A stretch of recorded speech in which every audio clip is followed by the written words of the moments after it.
Bueno, muy buenas tardes a todas las personas que se encuentran presentes la tarde de hoy, acompañándonos a este espacio que lo hemos señalado como conversatorio del liderazgo de las mujeres y poder de decisión en el deporte. Un espacio que seguramente nos va a dejar muchas reflexiones, nos va a dejar, una nueva mirada sobre este tema tan importante como las mujeres que ejercen ese liderazgo dentro del sector del deporte.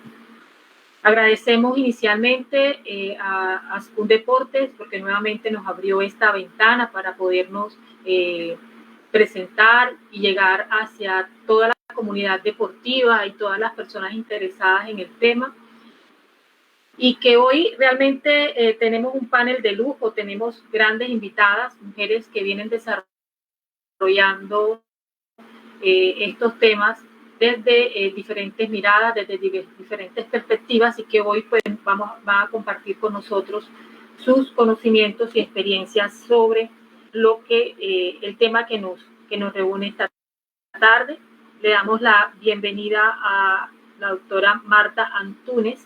Ella es atleta, licenciada en actividad física y deportes, maestranda de deportes de la Universidad Nacional de La Plata, doctoranda de estudios de género en la Universidad Nacional de Córdoba, presidenta del Consejo de Mujeres en el Deporte, investigadora en temas de la mujer y deporte. Bienvenida, doctora Marta Antúnez, a este espacio desde Argentina. También tenemos como invitada a la doctora Dayana Fernández, investigadora de la Universidad Simón Bolívar de aquí de Barranquilla y de la Universidad Central de Venezuela, integrante de la red de politólogas Dosis Mujeres y responsable de la línea de investigación de género y liderazgo y participación de la red SILA. Y completa este panel la doctora Paulina Costa, que es escritora, investigadora, psicóloga, magíster en estudios de género, magíster en gestión de organizaciones y especialista en alta gerencia, creadora de la asociación Eva y Adán, columnista de varios medios en temas de género y derechos de las mujeres. Con ella pues vamos a estar compartiendo toda esta jornada, y luego de sus intervenciones abrimos el espacio del conversatorio, que va a estar de verdad muy interesante. No antes, pues, referirme al video que vimos al inicio. Es una campaña durante el mes de marzo que realizamos desde el movimiento de mujeres, que lo conforman mujeres que de cierta manera lideramos dentro de los procesos con los clubes, ligas, diferentes organizaciones, y que bajo este eslogan Mi Voz Cuenta desarrollamos toda una agenda durante el mes de marzo, y que hoy llega a su cierre con este conversatorio, con un tema tan importante y en donde están representadas todas aquellas mujeres que lideramos estos procesos desde nuestros espacios de trabajo. Así que, sin perder tanto tiempo, pues vamos a entrar en materia dándole el paso a la doctora Marta Antúnez. Ella nos va a hablar de los espacios de poder en el deporte, una tarea a resolver. Bienvenida, doctora Marta, a este espacio, y un abrazo acá desde Colombia.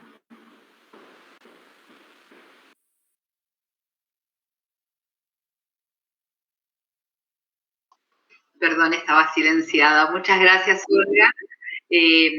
Principalmente agradezco la invitación. Para mí es un honor participar en esta mesa, en este conversatorio, y me permito felicitarlas por la tarea que están haciendo, el trabajo que están haciendo, de poner la mirada y la tarea en esta cuestión de mujer y deporte, ¿no? Que buena falta hace.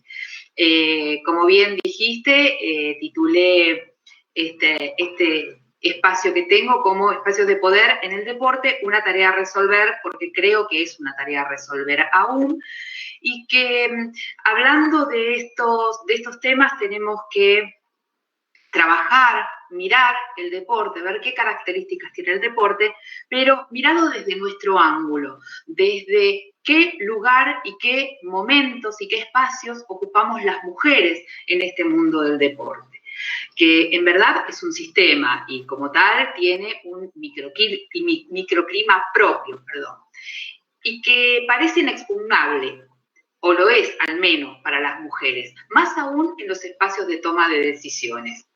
Entonces, hablando de este sistema, tenemos que ver qué diferencias hay entre las distintas expresiones que tiene este sistema, entre lo que es el deporte de competición, mucho más el profesional para las mujeres, el deporte no competitivo, que sea recreativo, participativo, de clubes, de fomento, barriales, y en especial el deporte de formación, que es donde niños, niñas y adolescentes van ingresando a este maravilloso mundo.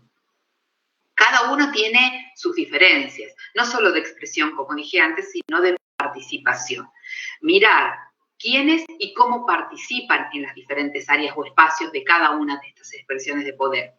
Entonces, acá vemos que aparecen las jerarquías de poder y cómo estas jerarquías de poder parecería ser que se permean desde arriba hacia abajo.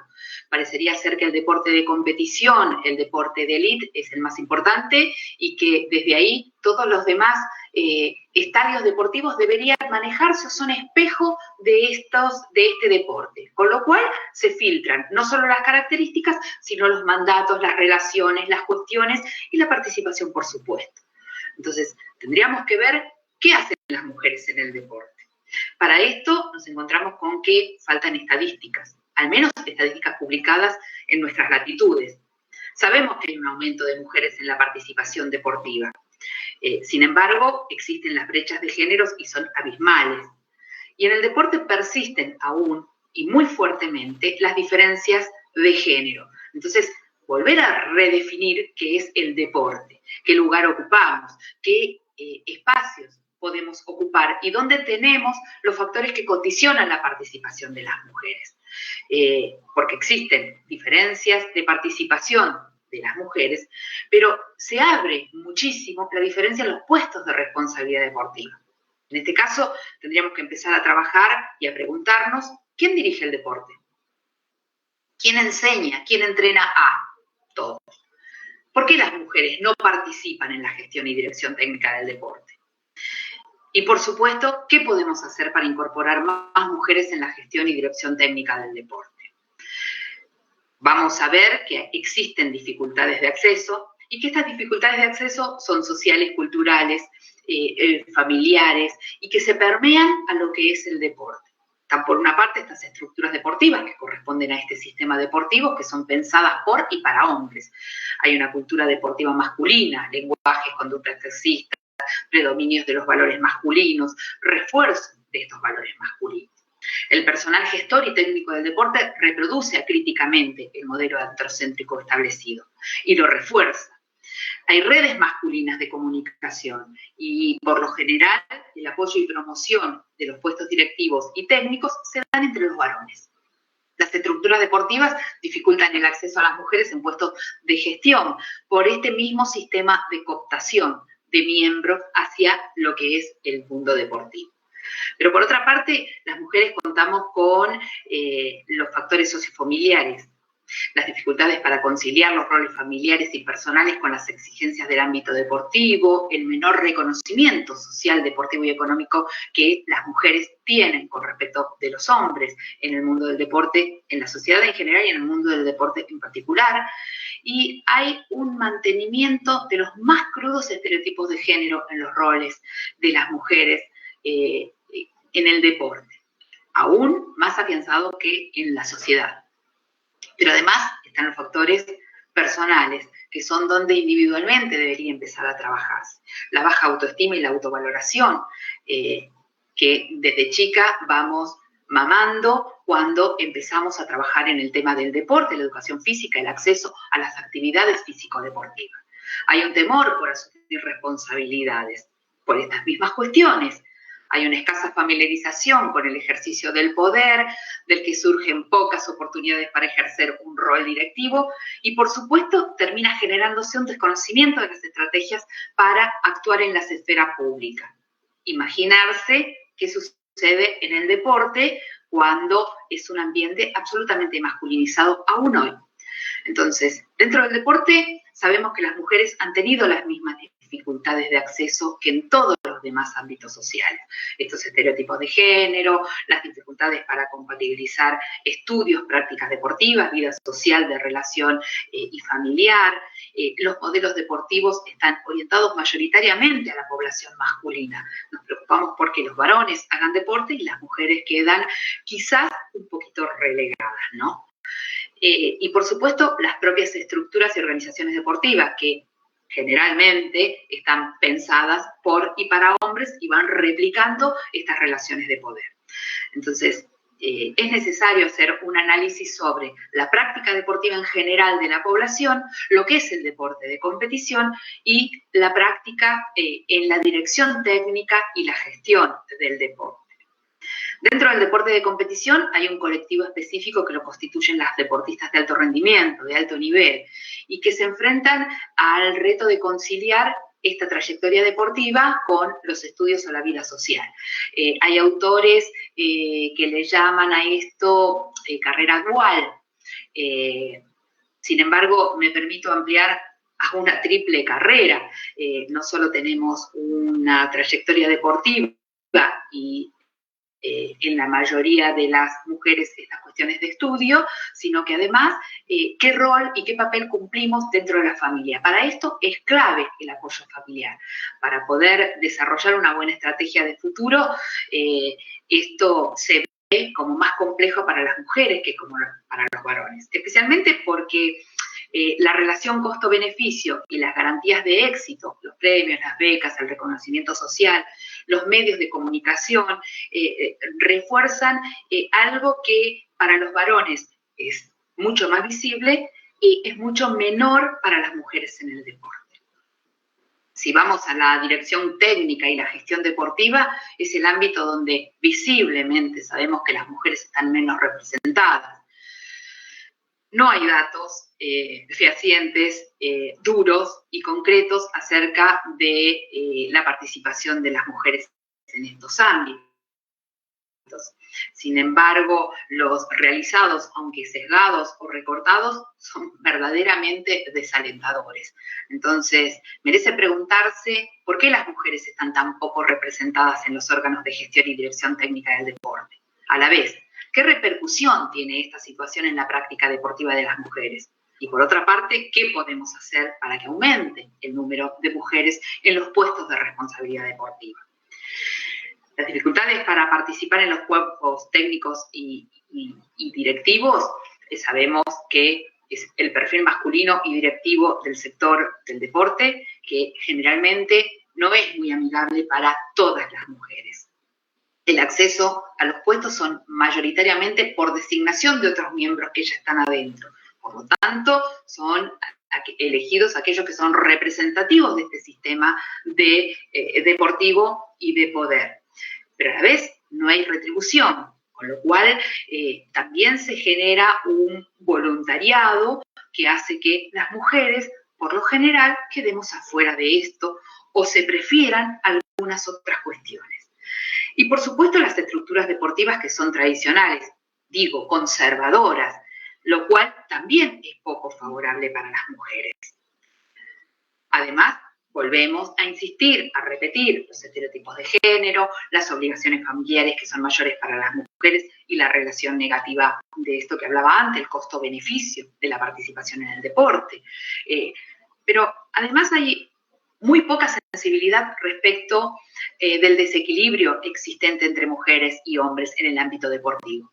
Y agreguemos además el desconocimiento y la escasa aplicación de las medidas de discriminación positiva que deberían aplicarse y los apoyos sociales para que las mujeres pudieran tener menores dificultades para acceder a estos lugares de poder o de toma de decisión. Entonces, bueno, ¿qué hacemos? ¿Qué hacer? ¿Qué se hace? Es evidente que actualmente las mujeres están igualmente preparadas que los hombres para dirigir el deporte. Pero, una vez más, insistimos, estos factores estructurales del ámbito deportivo actúan en contra de esto. Por lo tanto, se hace necesario implementar urgentemente, de manera ya, de forma efectiva, políticas específicas que tiendan a propiciar una igualdad de oportunidades para cubrir estos puestos técnicos. Retomemos el sistema deportivo, la endogamia del deporte, la particularidad endogámica que tiene el deporte. Miembros que entran que solo van a sostener este mismo sistema, sean del sexo que fueren. Hay una falta de articulación particular con espacios políticos, con instituciones, no está incluido en la mayoría de las legislaciones. Y cuando esta articulación se produce, las políticas que se pueden llegar a generar devienen de una falta de evaluación y una visibilización de los problemas reales, con sus particularidades. Entonces, los programas generalmente no atienden a estos problemas reales, con lo cual las políticas aplicadas a las cuestiones deportivas terminan siendo una mera expresión de deseo. Entonces, el deporte termina siendo un sistema con un status quo que es sostenido por todos y por muchas. Estas peculiaridades de las estructuras deportivas, estructuras informales, funcionamiento por voluntariado, los accesos a puestos de decisión por cooptación, el escaso apoyo jurídico y administrativo y los lobbies masculinos, generan un ambiente muy poco amigable para las mujeres que naturalmente pretendan o quieran acceder a estos lugares. No sé si techo de cristal o de concreto directamente, pero dentro del ámbito general del deporte parecería ser que hay un interés por avanzar en estas igualdades de oportunidades entre mujeres y varones. Hay cuestiones que van abriéndose al camino. Todavía no se desconoce el grado en que planes y acciones concretas van intentando favorecer estas acciones.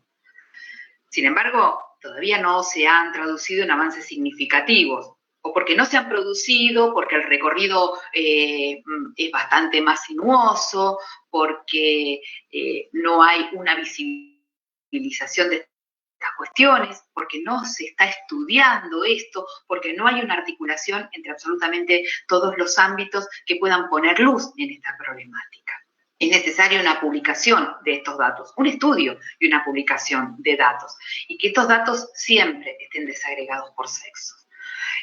La participación de los diferentes colectivos de la comunidad deportiva en cada una de las actividades desarrolladas merecen ser vistas, a fin de poder contar con una valoración de una situación real y a partir de ella poder plantear estas acciones ajustadas a estas necesidades. Entonces, sería prioritario también realizar estudios sobre la situación del deporte desde una perspectiva de género, desde la mirada de las mujeres en los movimientos y en los lugares que van ocupando dentro de los diferentes ámbitos deportivos, dentro de estas expresiones en las cuales el deporte se mueve. Con esto, promover planes específicos que favorezcan la igualdad de oportunidades deportivas en el conjunto de los miembros de la comunidad. Y que estos planes deben centrarse en la concientización a través del conocimiento de las desigualdades, la formación del conjunto de agentes que participen en el hecho deportivo, establecer estrategias concretas de actuación y la evaluación periódica de los resultados como para poder desandar, corregir, modificar o seguir la trayectoria, el plan, el programa o lo que se haya resuelto en esa comunidad o en esa expresión o en ese momento deportivo. Entonces, estas estrategias deberían desarrollarse al menos en 3 pilares. En cuanto a las propias mujeres, en cuanto al entorno que rodea a las mujeres y en cuanto a la organización del deporte en sí. En cuanto a las propias mujeres, es imprescindible las redes de comunicación entre interesadas, en poder poner palabra en el recorrido y la trayectoria que cada una trae, en las expectativas, en los logros que van obteniendo. Pero no solo poner foco en esto de la mujer que llegó, sino en cómo llegó, cuáles fueron las dificultades que tuvieron que sortear, cuáles fueron los recorridos que tuvo que hacer, cuáles fueron las alianzas y las estrategias y las sesiones que tuvo que hacer como para llegar a ese lugar.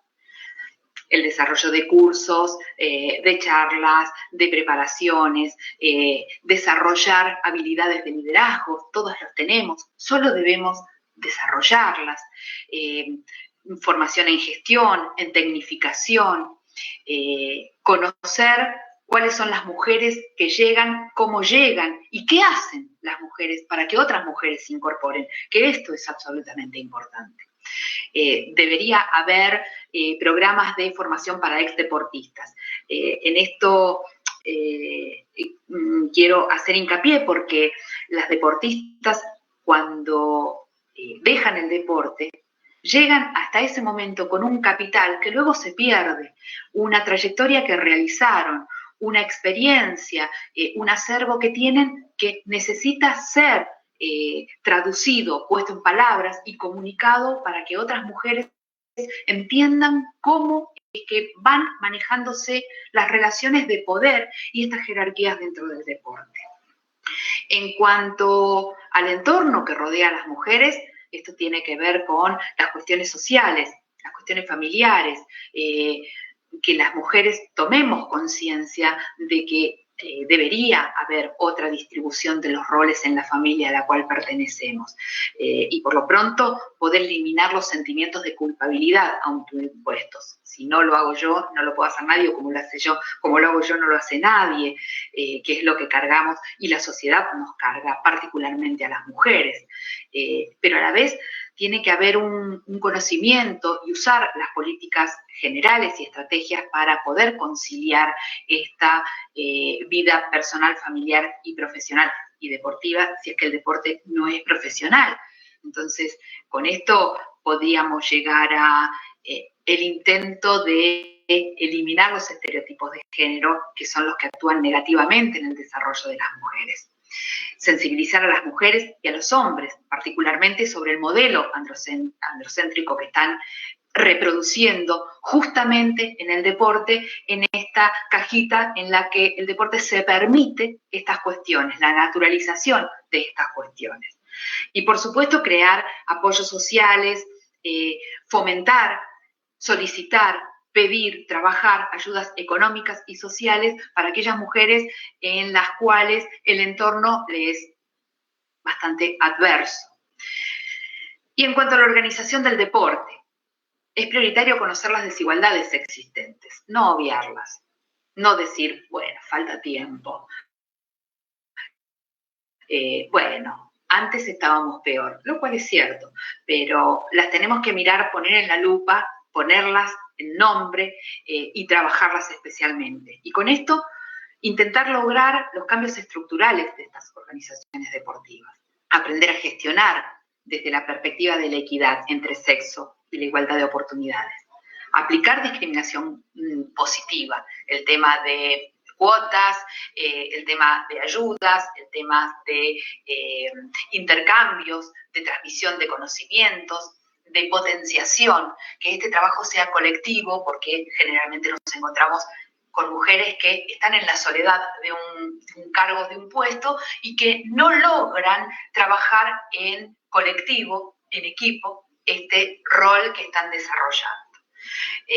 No permitir el lenguaje sexista, en especial en la comunicación, en las imágenes, en las publicaciones, en las fotos, en sitios web, en cómo nos manejamos, porque esto es visibilizado y, por supuesto, absorbido por absolutamente toda la comunidad social. Esto de potenciar a las exdeportistas, están dentro del sistema deportivo, entonces si ocuparan puestos de liderazgo del deporte, podrían transmitir y trabajar sobre estas cuestiones. Propender a que se use equitativamente los presupuestos que existen, que hayan partidas económicas para programas o para tareas, o que sean específicos para el desarrollo de las mujeres en el deporte. Y por supuesto, propiciar un conocimiento y una difusión de los valores positivos de las mujeres para la gestión y la dirección deportiva. O sea, conocer y dar a conocer los puntos fuertes que tiene el liderazgo femenino y considerarlos para que puedan acceder a los puestos de responsabilidad.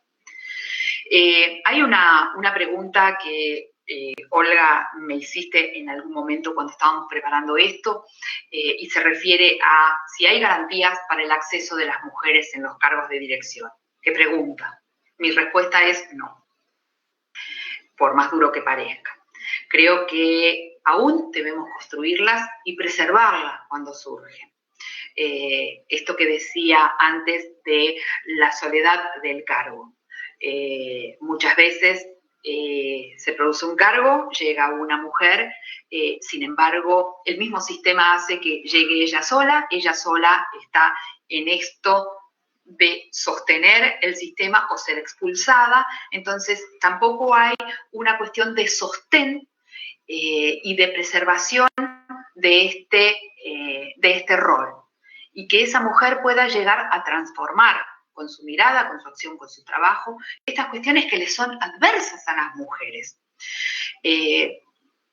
Debe haber una transversalidad de la perspectiva de género en absolutamente todas las acciones, pedirla, exigirla, visibilizarla cuando no la hay, que el mismo sistema deportivo vea que no está, que socialmente aceptado, que no exista una perspectiva de género y un trabajo hacia lo que es las diferentes particularidades con las que las mujeres, niñas, mujeres, adolescentes, van llegando y entrando a lo que es el deporte. A veces por desconocimiento o por ignorancia, adrede, de las diferencias que existen y que son necesarias aplicaciones de acciones específicas para que esto se pueda revertir. Es necesario un trabajo colectivo, de red, de reconocimiento entre nosotras, de saber qué está haciendo cada una en cada uno de los ámbitos. Esto me permito hasta pensar que nos protege. Si nosotros conocemos cómo nos estamos moviendo en cada uno de los ámbitos, es tan amplio el abanico y la expresión deportiva, que en verdad cada una de estas particularidades debería conocerse, reconocerse, difundirse, compartirse, como para que haya mayor visibilidad. Si no lo hacemos nosotras, es muy difícil que el mundo deportivo pueda abrirnos las puertas y decirnos, chicas, hagan y deshagan a sus necesidades. Y prioritariamente tenemos que atender a situaciones de espejismo. Esto que por ahí en el mundo deportivo es la primera mujer que llega a la pionera, es la primera vez que esto sucede. Es posible que sea eso, que eso esté sucediendo, pero particularmente tenemos que atender a estos espejismos mirando que hacia atrás hay cosas que hicieron que esas mujeres llegaron a donde están. No es la única, no es la primera y no está sola.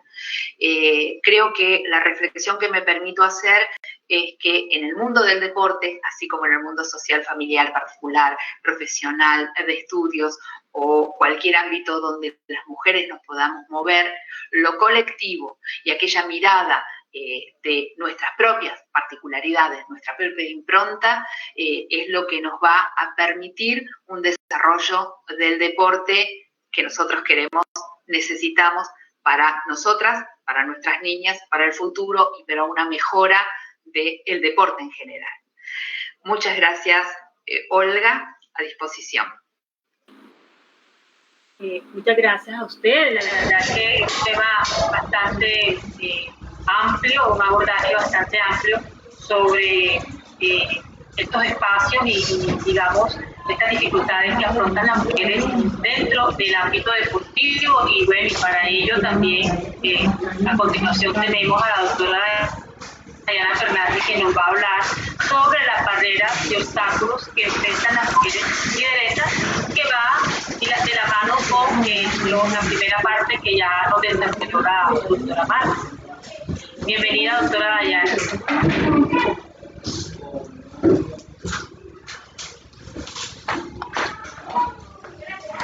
Hola, muy buenas tardes a todos y a todas. En primer lugar, agradecerle al Movimiento de Mujeres por esta invitación y por estar presente con estas mujeres maravillosas que conocen tanto el tema.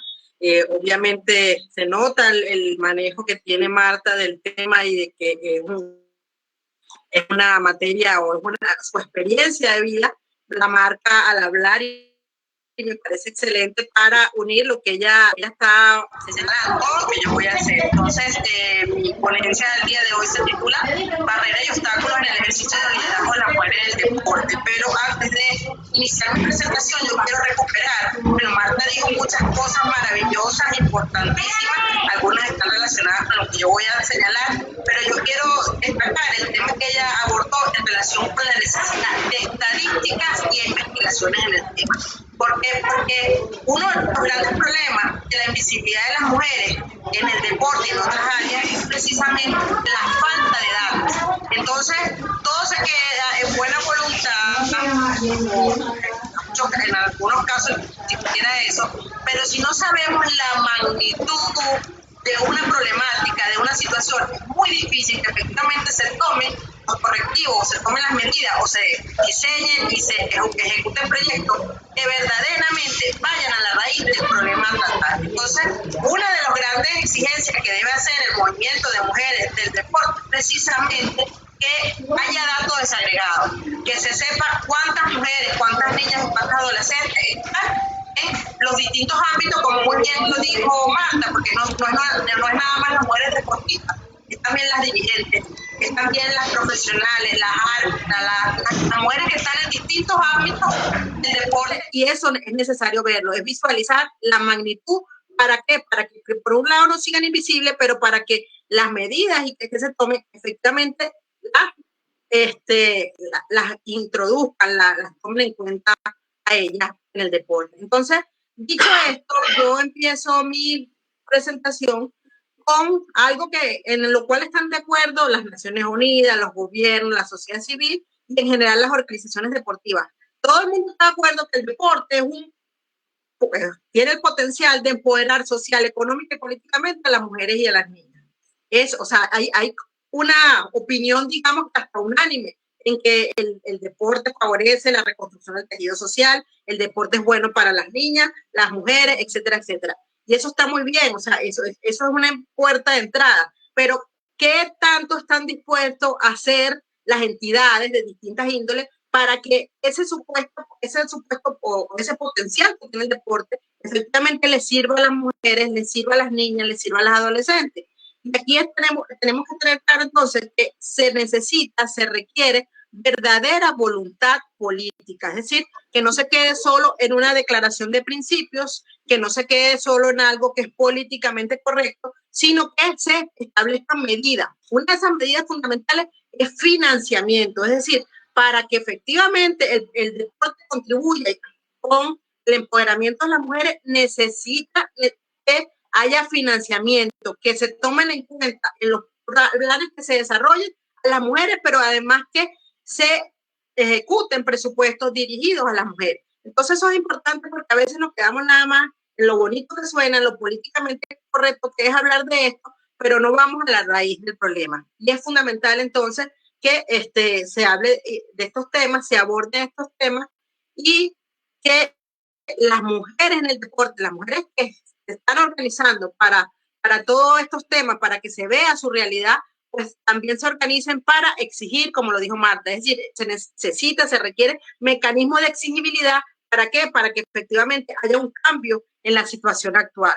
Y cuando hablo de cambio, no solamente me refiero a un cambio por razones económicas, sino porque es necesario un cambio cultural, porque así como en otras áreas de la vida humana, uno de los cambios o una de las barreras fundamentales para que las mujeres en el deporte tengan tantos obstáculos como los que existen es precisamente porque necesitamos incidir en la transformación cultural. ¿En qué sentido? En el sentido que es necesario desmontar esas relaciones de poder que se basan en la subordinación de las mujeres, en que las mujeres sean vistas como inferiores, en la naturalización de ciertos roles y estereotipos de género. El espacio, ¿cuáles son estos roles particularmente? Que el espacio familiar sea únicamente el espacio de las mujeres, que las mujeres sean las principales responsables del trabajo y del cuidado del hogar, con todas las cargas que eso significa, no solamente para la mujer en el ejercicio de estas actividades dentro del hogar, sino a las posibilidades reales que tiene de esa mujer de desarrollar su proyecto de vida integral, no solamente en el ámbito familiar, sino en el ámbito profesional y, como lo dijo Marta, cuando el ámbito profesional y el ámbito deportivo es distinto, entonces también en el ámbito deportivo. Entonces, allí es un elemento fundamental. Y yo les incorporé aquí una frase que dijo, no lo dijo cualquiera, lo dijo quien fundó, ¿verdad?, los Juegos Olímpicos modernos, el Barón de Coubertin. ¿Por qué? Porque miren lo que dijo, las mujeres solo tienen una función en el deporte, coronar al vencedor con las guirnaldas del triunfo. Para él, o sea, era impensable que las mujeres estuvieran o participaran del deporte. Entonces, cuando yo le digo que no lo dijo cualquiera, es que lo dijo quien fundó los Juegos Olímpicos modernos. Entonces, las instituciones que nacen de esa manera, pues están permeadas con esa idea de que eso no son espacios para las mujeres. Y desmontar esas instituciones, pese a que hayan pasado más de 100 años, es un proceso que implica una transformación cultural. Es decir, tenemos que sacarnos de la cabeza de las instituciones en general que el deporte no sea para las mujeres, porque pese a que cada vez hay más mujeres en el deporte, todavía las instituciones se siguen manejando, como lo señaló muy bien Marta, con un modelo androcéntrico.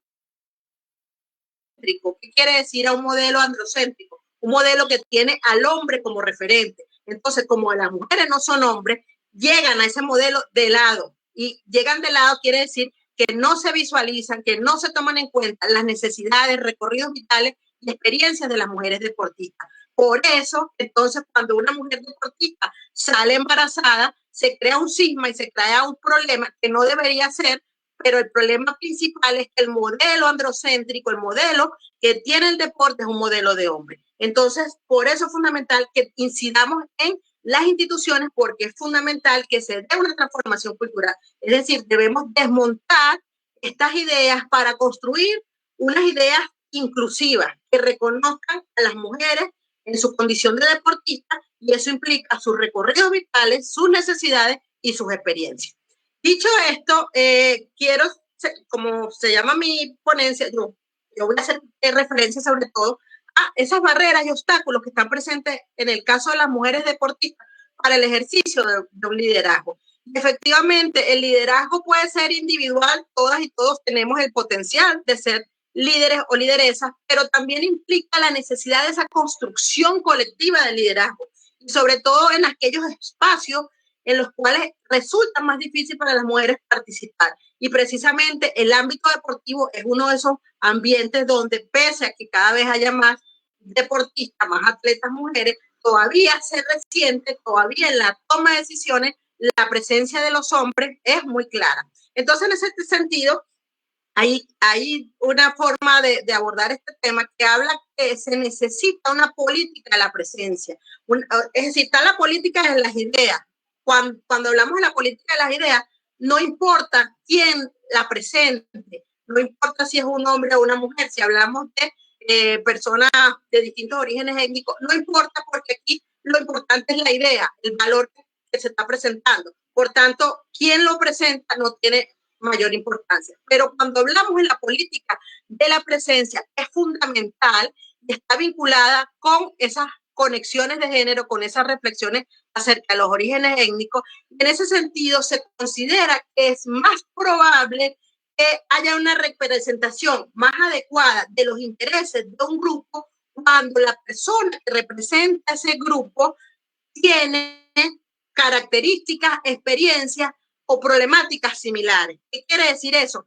Que es más probable que cuando los temas que le interesan a las mujeres sean presentados por mujeres, haya más probabilidad que esos temas entren en las agendas, en las distintas agendas. ¿Okay?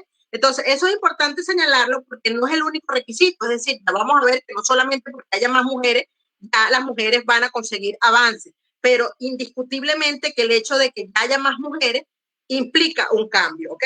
Todavía falta mucho por camino por andar, pero ya va implicando un cambio en esta materia. Entonces, en ese sentido, podemos hablar de que la presencia o la necesidad de que las mujeres estén presentes y representen sus propios intereses puede verse de tres maneras. Una de esas es representación descriptiva. ¿Con qué se vincula esa representación descriptiva? Y en el caso de las deportistas en general, pues básicamente con que haya más mujeres deportistas en los distintos entes vinculados con el deporte. Es decir, aquí es una cosa importante, es que no, como lo dijo Marta, el sistema de deportes es un sistema, por tanto la presencia, la única manera de que los cambios sean perdurables es que la presencia de las mujeres sea en todos los niveles y en todos los ámbitos. Entonces, sí necesitamos que haya más mujeres deportistas. La representación descriptiva se vincula con un tema de número, es decir, que haya más mujeres. En la representación sustantiva ya no implica nada más el tema de número, porque puede llegar una mujer a un alto cargo de decisión en el deporte, pero sea una mujer con una mentalidad completamente androcéntrica, es decir, sea una mujer que no trabaje por las necesidades de las mujeres. Entonces no es solo una cuestión de número, sino que también es importante que haya una representación sustantiva, es decir, que las mujeres que lleguen a estos cargos entiendan, aborden esos temas importantes que a las mujeres les importa. Es decir, que tengan esa capacidad o esa potencialidad de incorporar a las agendas que se estén discutiendo los intereses de las mujeres deportistas, que los visibilice, porque ese es uno de los grandes problemas, que se invisibiliza la problemática de las mujeres en el deporte, porque se tiene ese modelo del cual ya hablamos, ese modelo androcéntrico. Y por último está la representación simbólica, que implica que el mensaje, o sea, cómo son percibidas esas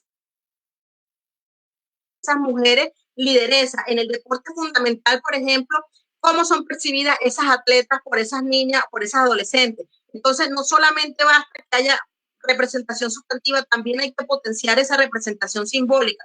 Es decir, es que tú puedes ser atleta, es que tú puedes tener éxito, es que no hay nada que te impida a ti llegar a el puesto que tú quieras. Entonces, las representaciones, tres tipos de representaciones son importantes, pero sin duda alguna que tenemos que incidir sobre todo en el hecho de que las mujeres que representen a las deportistas promuevan, se interesen, reflexionen e incorporen en sus agendas o en las agendas que se discuten los intereses de la mujer. Eso es muy importante de señalar. Uno de los grandes problemas que se tiene o que tienen las mujeres en el deporte y en los distintos ámbitos del accionar humano es precisamente el sexismo. ¿En qué consiste el sexismo? Bueno, el sexismo consiste en esa idea que se tiene que las diferencias biológicas entre los sexos, es decir, que las mujeres tengamos un aparato reproductor masculino, femenino y los hombres masculinos, eso está vinculado naturalmente con que existan diferencias sociales o biológicas. Por ejemplo, el sexismo es que se crea que porque yo soy mujer, yo tengo que saber cocinar. El sexismo es que se crea que porque yo soy hombre, yo tengo que saber de mecánica. Eso es sexismo, cuando lo biológico, el sexo, se vincula directamente con el tema social o psicológico, cuando detrás de estos temas lo que hay es construcciones culturales, construcciones sociales. Entonces, el gran problema del sexismo está en que lleva a considerar a las mujeres como seres inferiores a los hombres, pero además eso genera en muchas ocasiones que se invisibilicen las distintas problemáticas vinculadas con la violencia que sufren las mujeres en todos los espacios. Por ejemplo, hace poco, en el Twitter, creo que es, o en el Instagram, no sé, no me acuerdo, de una entidad rectora en materia de deporte, señalaron que la violencia de género es igual para hombres y para mujeres. Pues eso es totalmente falso. Es decir, nadie está negando que no haya una violencia que va dirigida hacia los hombres. Por ejemplo, la violencia social, las principales víctimas y los principales victimarios de la violencia social son los hombres. Pero las mujeres sufren, las afecta una violencia contra las mujeres basada en el género. Esa es una realidad y es una violencia específica que la sufren las mujeres por ser mujeres. Y en el ámbito deportivo, que todavía es invisible, todavía falta mucho para que se visualice, efectivamente las mujeres deportistas sufren un tipo de violencia o padecen un tipo de violencia que las afecta por el hecho de ser mujeres, que se naturaliza en muchos casos porque se da por descontado que eso es normal. Es normal que tu entrenador venga y te toque la nalga. Es normal que hagan unos chistes en tu contra, donde te descalifican, perdón, en tu condición de mujer. Es normal que te ridiculicen, es normal que te humillen. Es decir, lo que hay es que desmontar esta idea de normalidad porque no es normal. Es una afectación a tus derechos y por tanto es una violencia contra las mujeres basada en género. Entonces, eso en líneas generales es el sexismo, es decir, por un lado considerar a las mujeres como inferiores, pero por otro lado naturalizar y creer que porque somos mujeres somos inferiores, pero además tenemos un conjunto de capacidades muy limitadas a ciertos ámbitos, mientras que otros ámbitos no deberíamos estar presentes porque no son ámbitos propios de las mujeres. Cuando por el contrario, lo que debe estar claro es que ningún ámbito del accionar humano debe ser limitado a ninguna persona, y entre las razones por las cuales no se debe limitar a una persona están las vinculadas con el género. ¿Okay?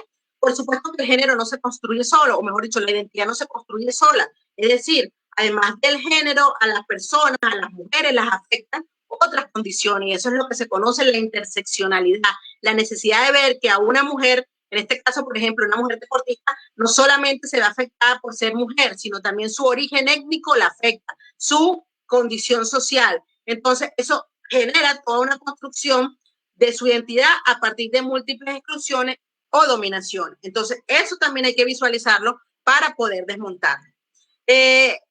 Aquí yo traje un caso, esta que está aquí es Serena Williams, para que se entienda hasta qué punto puede llegar el sexismo en el deporte. Por un lado, el opinar permanentemente sobre el cuerpo, la mujer vista como un objeto, la cosificación de la mujer. Los vemos, por ejemplo, cuando en los medios de comunicación salen los mejores cuerpos femeninos, o cuando a una deportista le hacen una entrevista y le preguntan sobre su vida privada. Generalmente los hombres no le preguntan ¿cómo concilias tu vida privada, o sea, tu vida en el hogar, con tu vida profesional? Esa no es una pregunta para los hombres, pero para las mujeres sí, ese es el doble rasero.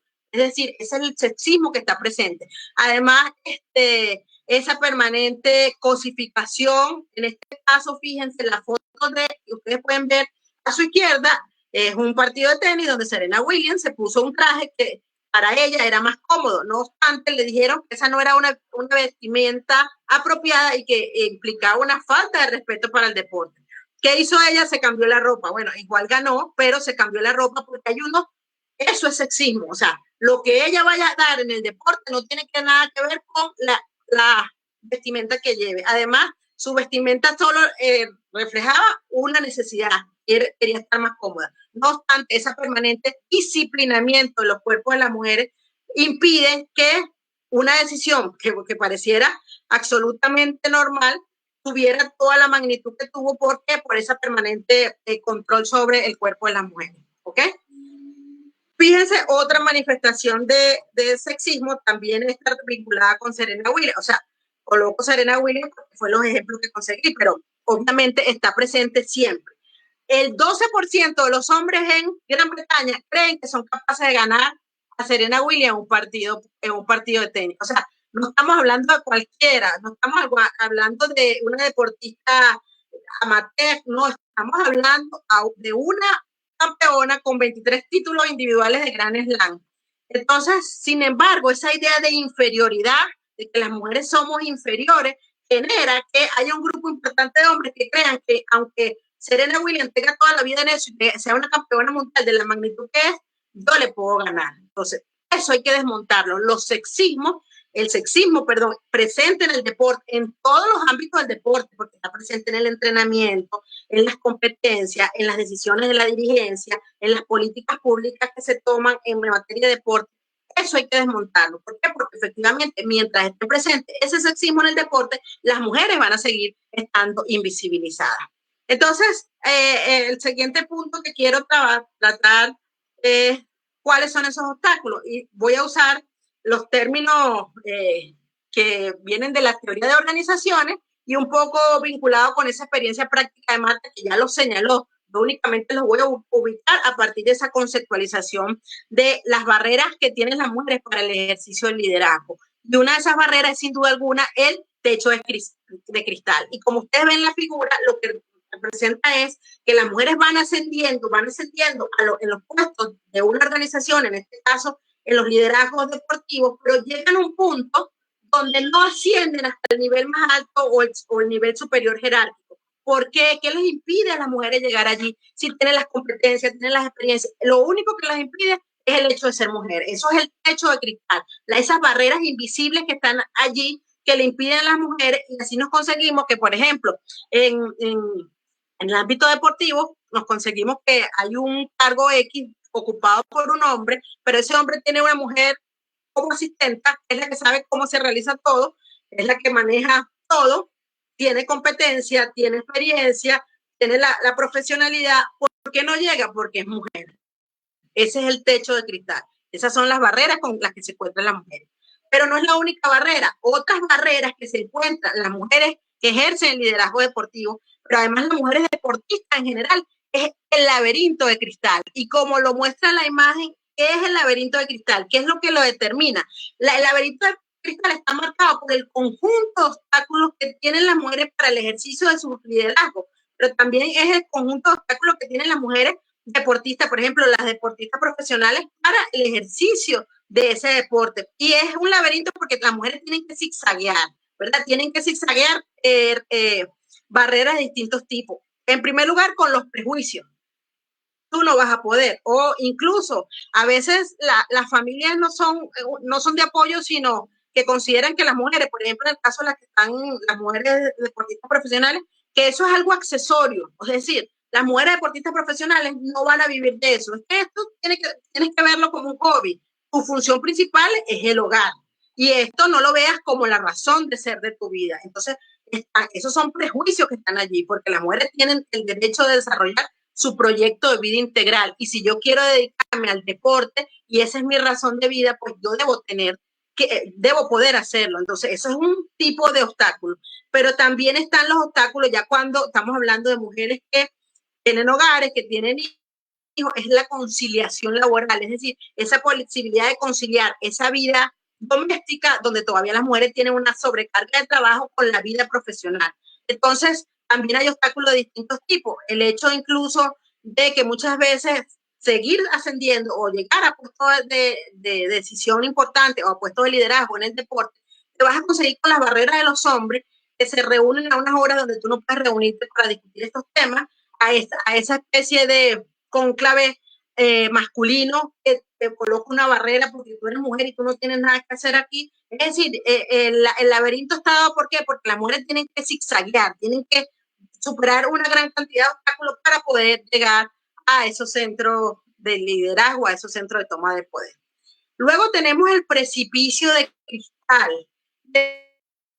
El precipicio de esa mujer que llegaba sola a un puesto en particular, aunque eso no es exactamente el precipicio de cristal, me sirve para explicar un poco en qué consiste. El precipicio de cristal es que las mujeres llegan a las organizaciones, a los puestos más altos de decisión en las organizaciones, cuando esas organizaciones están en crisis, ¿ok? Cuando hay un problema, entonces, no, vamos a dejar que sea una mujer, porque la mujer maneja mejor las emociones. O, mire, esto está tan malo, es igual que sea una mujer o un hombre, porque es que no se va a resolver. Entonces, en esos momentos le da una oportunidad, entre comillas, a las mujeres a que ocupen estos cargos, a que lleguen a esas organizaciones donde se toman las decisiones más importantes.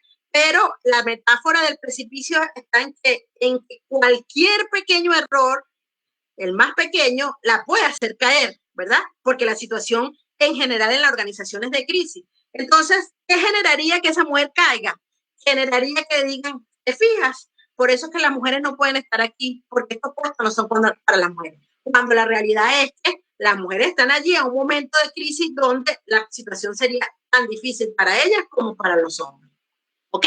Tomando en cuenta además que ellas tienen mucho más obstáculos para llegar a esos puestos. Luego tenemos la escalera mecánica de cristal. ¿Qué implica la escalera mecánica de cristal? Bueno, implica que los hombres logran incluso llegar a los puestos de decisión, a los puestos de liderazgo en aquellas organizaciones donde hay mayoría de las mujeres o donde son sectores tradicionalmente feminizados. Eso lo vemos con bastante frecuencia, por ejemplo, en las federaciones de docentes. Pese a que las mujeres sean mayoría, los hombres son los que los dirigen. Y obviamente también pasa en el deporte, cuando nos encontramos con ligas femeninas o ligas o distintas entidades donde hay presencia mayoritaria de las mujeres, pero siguen siendo los hombres los que asumen las posiciones directivas, siguen siendo los hombres los que asumen el liderazgo. ¿Por qué ocurre eso? Precisamente por esos prejuicios que están presentes y que asocian la toma de decisión, que asocian el liderazgo más con el hecho de ser hombre que con el hecho de ser mujer. Entonces, lo que llama la atención de estas escaleras mecánicas de cristal es que se da sobre todo en los sectores feminizados, es decir, en los sectores donde hay una presencia mayoritaria de las mujeres, y es menos frecuente esta ascensión rápida de los hombres en aquellas organizaciones donde a nivel de, digamos, a nivel de los puestos que no son directivos, hay el mismo número de hombres que mujeres. Luego nos encontramos con otra gran barrera, y esta también se vincula con ese proceso de culturización que recibimos las mujeres, con esa socialización, que es el techo de cemento. ¿A qué se refiere el techo de cemento? A cuando las propias mujeres, un tema, una barrera subjetiva que nos ponemos las propias mujeres cuando creemos que un cargo de liderazgo, un alto cargo, es demasiado exigente, que no estamos capacitadas, y que por ese proceso de socialización, entonces nos ponemos una barrera y decimos que no podemos asumirlo como tal. Es un techo de cemento, un cemento más fuerte que el cristal, ¿verdad? ¿Por qué? Porque es la propia mujer, pero es la mujer por ese proceso de socialización. Es porque los medios, la cultura le ha dicho que ese no es un lugar para ella. Entonces, esa es otra de las barreras, obstáculos que tienen que superar las mujeres. Es posible superar. Lo importante de todos estos obstáculos de los cuales yo les estoy hablando es que sí se superan. Es decir, que hay mujeres deportistas, hay lideresas deportistas que lo han logrado superar. El problema es que no podemos verlo como un tema de mujeres excepcionales. Es decir, no porque haya una se acabó el problema. El tema es que es necesario fortalecer ese liderazgo de las mujeres, es necesario actuar colectivamente. El movimiento de mujeres deportistas, actúe de manera coordinada y colectivamente para lograr esos cambios que visualicen y permitan que haya más mujeres en los cargos de liderazgo, en los cargos de representación de las mujeres deportistas. Luego tenemos el suelo pegajoso. ¿Y en qué consiste ese suelo pegajoso? Precisamente en esa idea de que las mujeres no se pueden despegar de esas funciones que la sociedad les ha asignado, vinculadas con los roles tradicionales, ¿verdad? Con el cuidado de los hijos, con el trabajo del hogar. Entonces, en ese sentido, vamos a suponer que se trata de un órgano colegiado, qué sé yo, un órgano colegiado donde hay una mujer, quizás hay una sola mujer. Entonces, a esa mujer se le asigna el que sea ella la encargada de escribir, el que sea ella la encargada de la alimentación, la que venga y traiga el café. Ese es el suelo pegajoso, ¿verdad? Es decir, que se asuma que las mujeres naturalmente son las que tienen que hacer esas actividades. Esto también hay que desmontarlo. En muchos casos, la propia familia que fomenta este tipo de obstáculos de suelo pegajoso, porque le dice a la mujer, lo señalaba Marta, este tema de ese sentimiento de culpa. Oye, estoy dejando al lado a mi familia, entonces la misma familia te recrimina. Entonces son elementos que están allí y que dificultan y obstaculizan que la mujer efectivamente pueda dar el salto a lograr este puesto de liderazgo importante. Y por último, el último obstáculo, y no por eso el menos importante, es sin duda alguna los medios de comunicación. Los medios de comunicación profundizan y reproducen los estereotipos, y la reproducción de estereotipos de género en el ámbito deportivo causan barreras sustanciales para que las mujeres salgan adelante. Los estereotipos están en la manera como presentan las noticias, están en muchos de las actividades deportivas donde se vinculan con mujeres, no los pasan o los pasan en retransmisión, por ejemplo. ¿Qué más? Esa idea que hay que desmontarla.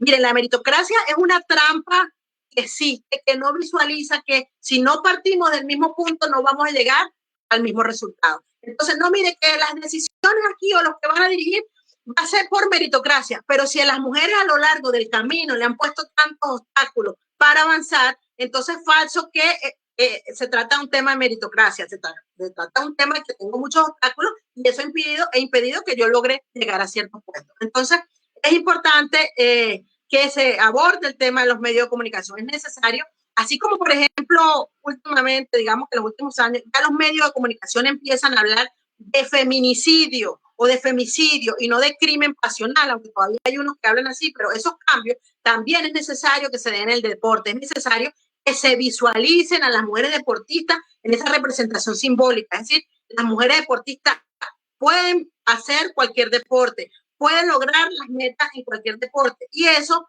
implica trabajar con los medios de comunicación, sin duda alguna, pero también implica que se usen las redes sociales para desmontar esos estereotipos y esos prejuicios. Y ahí el movimiento de mujeres unido también puede desarrollar campañas de difusión, campañas de sensibilización. ¿Para qué? Para desmontar esa idea de que las mujeres solamente hacen ciertos deportes, por ejemplo, gimnasia rítmica, qué sé yo, nado sincronizado, pero también que se vea el deporte de las mujeres solamente desde una perspectiva amateur, aunque es tan importante el amateur como el profesional, porque es importante que se entienda que el deporte es un derecho humano, y si es un derecho humano lo tienen las mujeres y los hombres, independientemente que piensen dedicarse profesionalmente a él o solamente lo realicen sin pensar en ser profesional.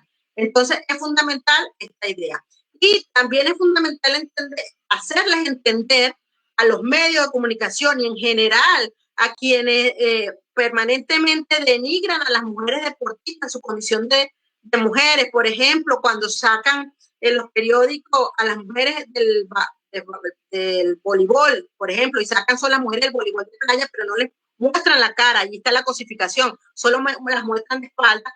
Todo eso contribuye a la violencia simbólica. La violencia simbólica es esa violencia que está presente en todos los ámbitos del accionar humano y que permea las estructuras y que se basa en esa idea estereotipada de que las mujeres somos seres subordinados, seres inferiores, pero además en la idea que las mujeres somos objetos de placer sexual y que los cuerpos de las mujeres deben ser disciplinados y que la sociedad, los hombres y en general las instituciones tienen, ¿verdad?, el derecho a disciplinar los cuerpos. Hay que erradicar la violencia simbólica y la violencia simbólica es fundamental que es necesario que las mujeres del deporte actúen de distintas maneras para lograr esta erradicación. Y con esto termino mi presentación y bueno, agradezco a todos y a todas su atención y al movimiento de mujeres por su invitación a estos espacios.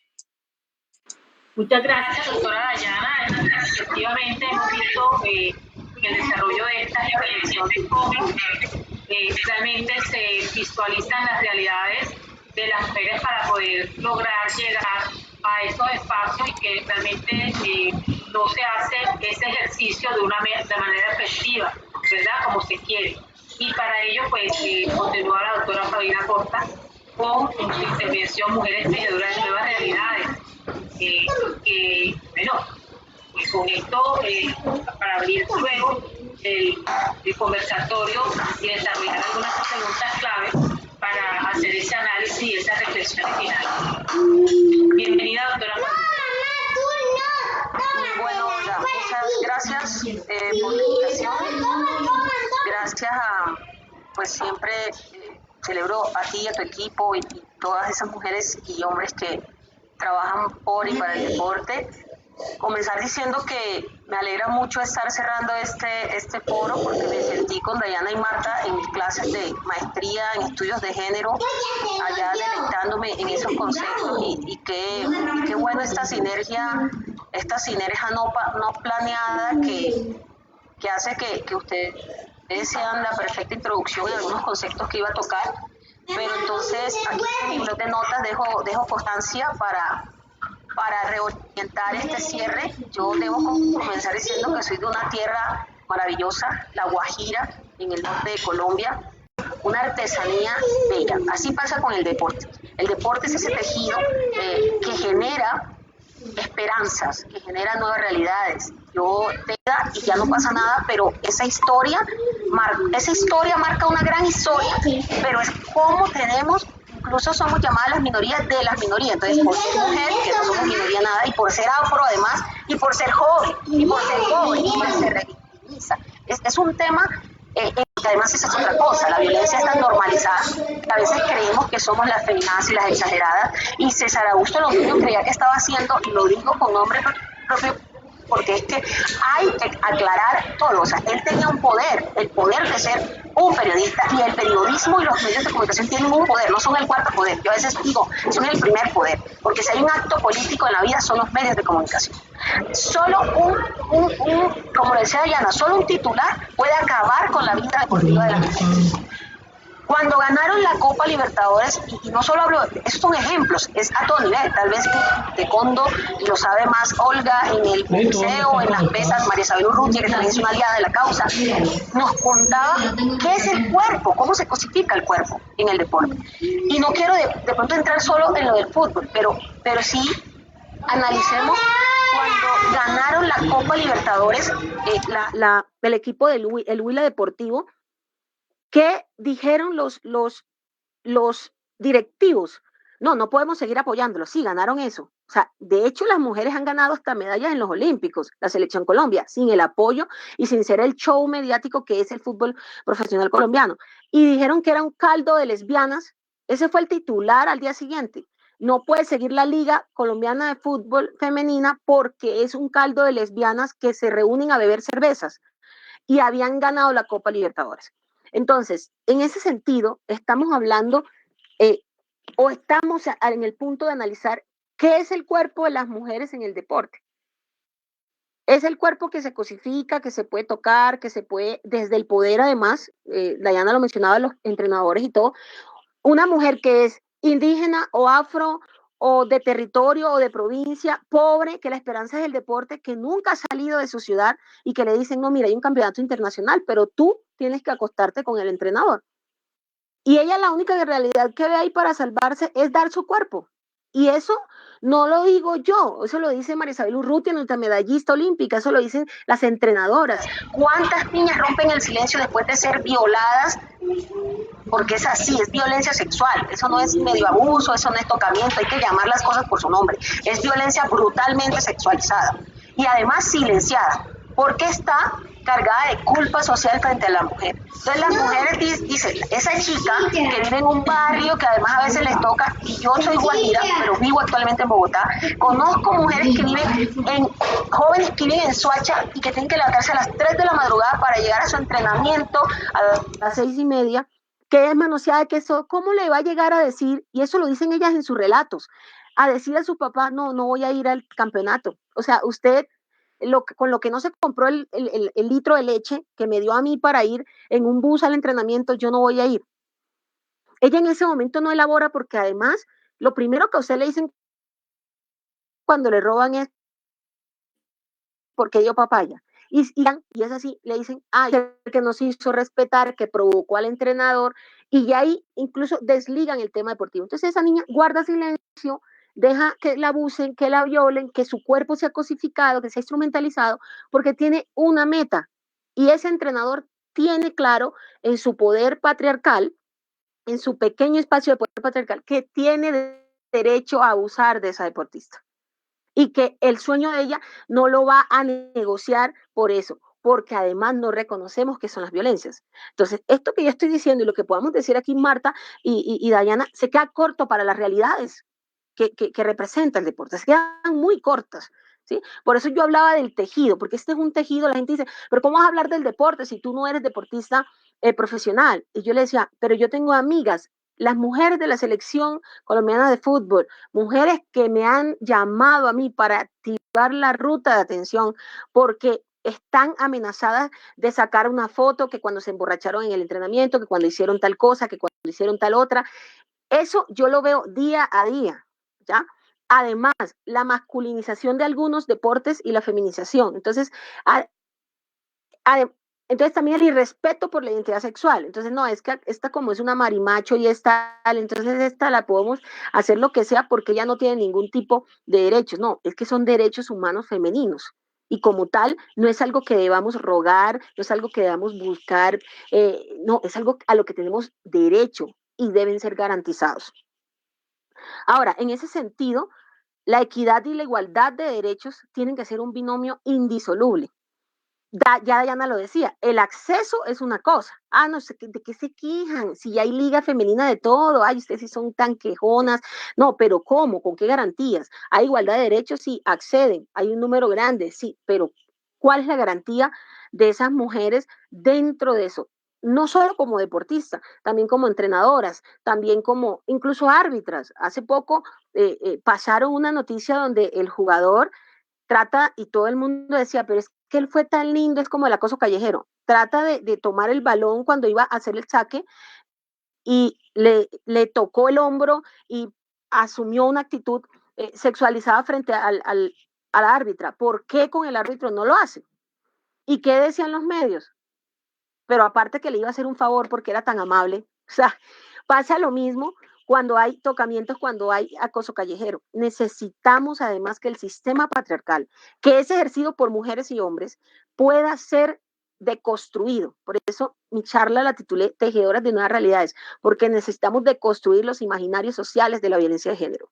Están tan arraigados que no solo se normalizan, sino que se comparan con acciones no violentas. Y no es así. Y el deporte, como la música, porque también tenemos en Eva Gidanes acciones desde el vallenato, se normaliza la violencia, pero además se pobretiza y se feminiza.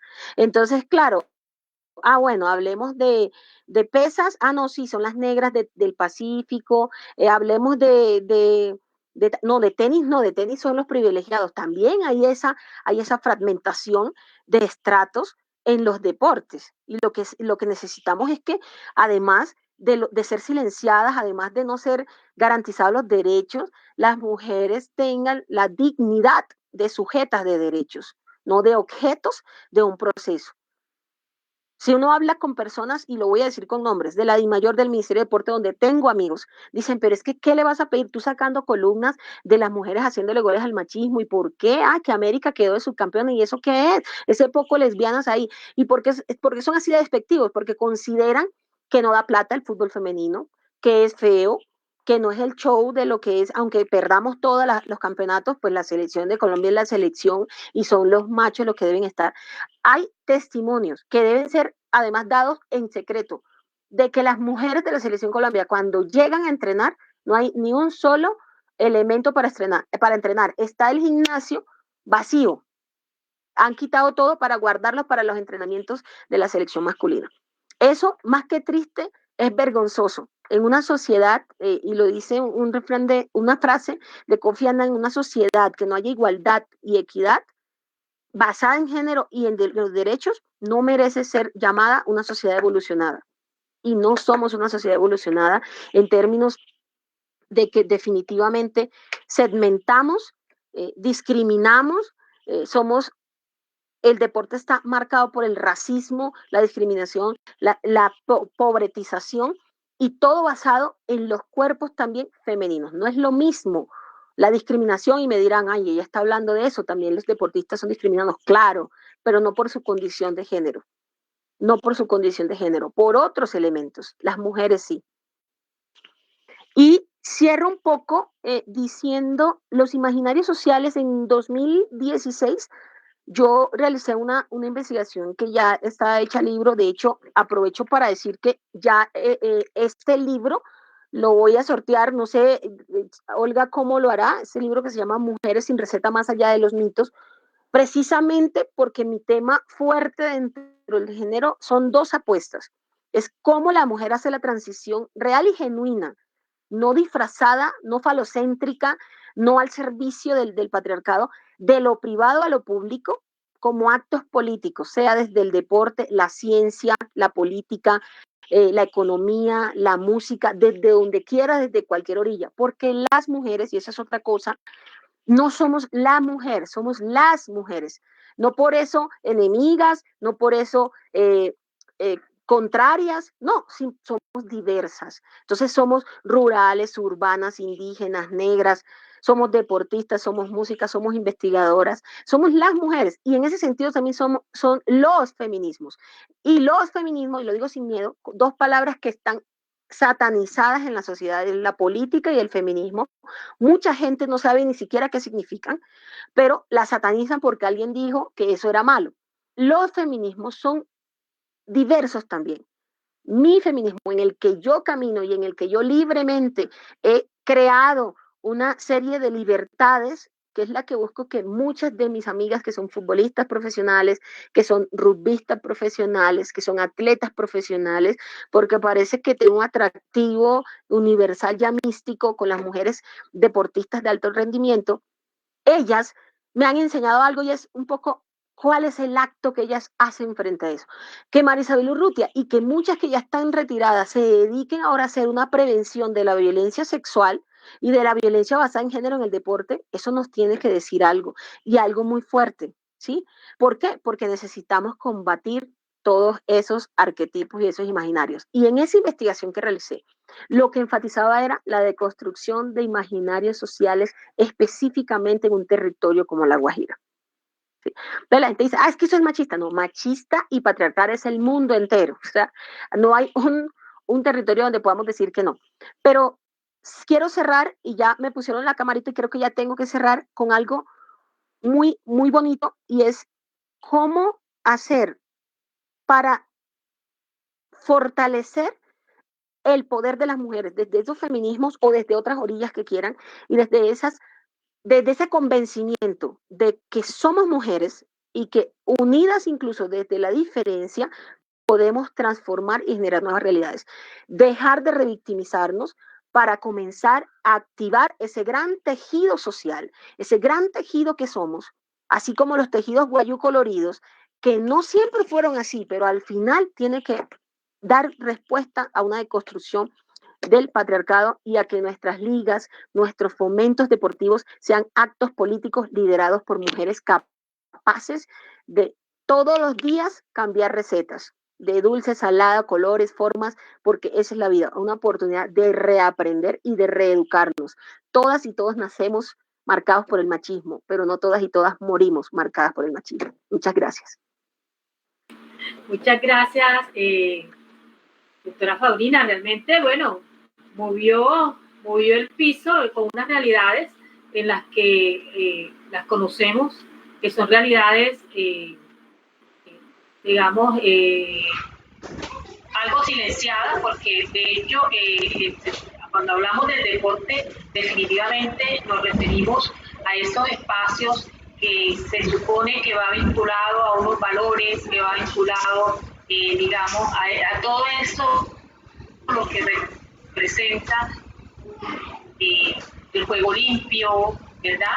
Pero que se nos olvida que, bueno, también se vincula el tema de las medallas, los trofeos, y es lo que se visibiliza y lo que en últimas la comunidad en general observa, pero se nos olvida que el deporte lo hacen las personas y que dentro de esos procesos que estamos inmersos las personas también se encuentran unas situaciones de discriminación y de vulneración de derechos, y que bueno, el tema de hoy que se va al tema del liderazgo, que es muy importante, no está exento de este tipo de situaciones, como inicialmente nos lo presentaba la doctora Marta y la doctora Dayana, con lo que tiene que ver con los procesos, cómo llegan las mujeres y cómo son aquellas barreras que se encuentran dentro de estos espacios de liderazgo. Entonces, la pregunta luego de estas intervenciones muy importantes sería, ¿cuáles son las causas que no permiten el ejercicio efectivo? Bueno, antes de eso me hicieron una pregunta y me pareció interesante. El conversatorio se llama Espacios de Decisión de las Mujeres. Entonces me preguntan por el WhatsApp, pero ¿de qué tienen que decidir las mujeres? ¿A qué se refieren? ¿Sobre qué deberán decidir las mujeres en el deporte? Entonces, no sé, ¿quién me contesta la pregunta? No sé, Marta y luego Dayana. ¿Sobre qué tenemos que decidir? Creo que sobre todo, en especial sobre nosotras mismas y qué queremos nosotras mismas del deporte y cómo queremos trabajar en el deporte mismo y qué es lo que no queremos. Si tomamos lo que dijo Fabrina, que fue un golpazo, en especial ver cómo podemos trabajar en estas cuestiones tan violentas y tan naturalizadas que tenemos que erradicar directamente. Me parece que esa es una de las decisiones más importantes y que no podemos dejarlas de lado. No podemos dejar de mirar esto y no podemos dejar de ponernos las zapatillas de verdad, digo, para recorrer esto. No podemos mirar para otro lado. Creo que queremos decidir todo. Doctora Dayana, ¿de qué debemos decidir las mujeres en el deporte? ¿Sobre qué? Bueno, pero imagínate, Olga, después de lo que dijo Fabrina, y estoy de acuerdo con lo que dice Marta, pues tenemos que decir todo. O sea, ¿qué acaba de decir Fabrina? Que la situación de vulnerabilidad es tal magnitud.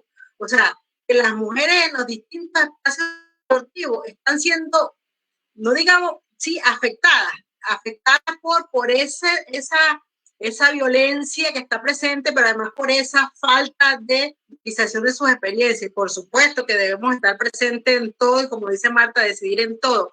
Pero en todo caso, yo quisiera aprovechar para hacerle el llamado a las mujeres deportistas, ¿sí? A esas mujeres deportistas que a veces por miedo, a veces por desconocimiento, a veces por tantas razones, porque estos temas lo he hablado yo con Olga, pero ¿por qué no hay más mujeres? Yo no soy deportista, entonces, Olga, porque hay una situación de normalización, como dice Paulina, de dependencia económica en relación con dónde trabajan y cómo trabajan. Entonces, es importante que también que las mujeres deportistas sepan que los derechos no se dan, los derechos se conquistan, ¿sí? ¿Qué quiere decir eso? Que si nosotras estamos aquí hablando de estos temas es porque unas brujas antes que otras estuvieron hablando de estos temas. No es fácil estar hablando de estos temas, no es fácil asumir la vocería de estos temas, porque esto te va a generar, bueno, estigma, todo eso, pero hay que hacerlo. Entonces, la idea es que en la medida que haya más mujeres que se asuman como voceras de estas problemáticas que las afectan en su día a día y que no es cualquier cosa como lo describió Fabrina. Entonces, si hay más mujeres, pues va a haber más presencia y va a haber más intereses de las mujeres representadas. Entonces, ¿qué tienen que decir las mujeres? Las mujeres, como dijo Marta, tienen que decir todo en estos temas. Todo, ¿por qué? Porque todo lo que digan va a representar sus necesidades, experiencias y recorridos vitales. Y tomando en cuenta, como dijo Fabrina, que no es la mujer, son las mujeres con sus múltiples experiencias, con sus múltiples trayectorias y con las múltiples formas de las cuales construyen su identidad. Bueno, pero también hay una realidad y es que las que se atreven a hablar, a las que se atreven a digamos, avanzar o plantear algunos cambios de información también reciben como una sanción. Se sanciona y hay muchas formas de sancionarlas, ¿verdad? Entonces, ¿cómo podemos también garantizar que esa voz que asumen algunas mujeres o que asumimos algunas mujeres en algunos espacios realmente ejerzan, digamos, o se consideren realmente oportunas o se consideren realmente transformadoras para que esto pueda avanzar, si cuando lo hacen son, digamos, retiradas de una selección, son, digamos, discriminadas para no estar en algunos cargos públicos, cargos públicos en algunas instituciones, o simplemente no generan contratos con sus clubes deportivos. Entonces, en el peor de los casos, pues también se daña su hoja de vida con algún tipo de situación. Entonces, ¿cómo no llegar hasta a ese punto? Invitamos a la doctora Fabrina que se sume a este diálogo. Mira, a mí me encanta, todo está resultando muy chévere. Mira lo que dice Olga, yo hace una semana hablaba con la consejera de la mujer Di Gallo y decía ella que ella aceptaba incluso como consejera muchas de las dificultades, porque lo que tú estás diciendo, en este momento tengo amigas que no son llamadas a la selección de Colombia porque se unieron, salieron en medios, son mujeres ya formadas con una profesión y han tomado la bandera de decir, mira, si me quedo sin esto, me quedaré, porque otras se quedan por el miedo. Entonces yo creo que hay un tema y es el miedo. A las mujeres nos toca salir de todo closet. Yo salí hace 15 días del closet feminista. O sea, el closet feminista, del closet doméstico, del closet, de cualquier closet. No estoy hablando aquí solamente del sexual. Entonces nos toca decir, pararnos y decir, bueno, yo decido ser una mujer pública. Entonces, aténgase que le sacan hasta el lápiz que te robaste primero de primaria. ¿sí? Tú dices nada más hoy en el Facebook tuyo, en tu muro, te voy a lanzar el consejo y sale el novio que tú le dijiste que no a los 13 años, que ya, y eso hace que te condenen. O sea, la condena social frente a la mujer es una condena moralista, es una condena además doble moralista, ¿sí? Porque quien te está condenando a veces hace cosas perversas en su intimidad. Entonces, el miedo es una cosa muy fuerte, siempre te van a atacar.